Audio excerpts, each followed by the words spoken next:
So according to the Coast Guard, 4 to 5 recreational boating deaths are due to people not wearing their life jackets. Now, that said, and outside of that, there are many other things you can do to stay safe before you get out on the water before the summer.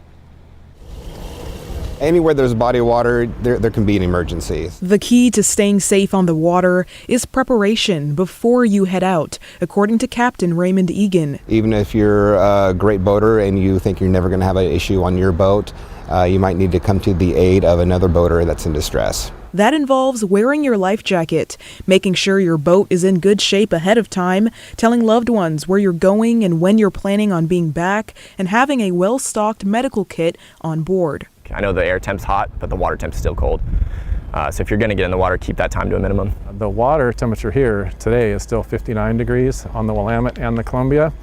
60 degrees is kind of that mark where if it's below 60, we still are super concerned about cold water shock. Another thing to look out for, the current. If you get out where you're not touching, you can get swept, quite a distance without really realizing it. Since April 1st, the Multnomah County Sheriff's Office confirmed their river patrol recovered 9 bodies, 6 of them from the Willamette River.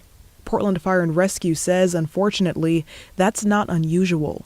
For kayakers, the Coast Guard also had some advice. I would stay as far to one side of the channel as possible, especially if you're on the Willamette. There's a lot of commercial vessels that come through here, and they can't move out of the way. It's also important to follow the law. Even though drinking on a boat is allowed, different than a car, you still can get in trouble if you are operating a boat under the influence. Finally, if you're on board with someone who falls overboard, Vancouver Fire Department says to stay on board. The safest place to operate is from the boat itself, to not necessarily jump in the water, because then you have 2 people potentially that are in danger in the water.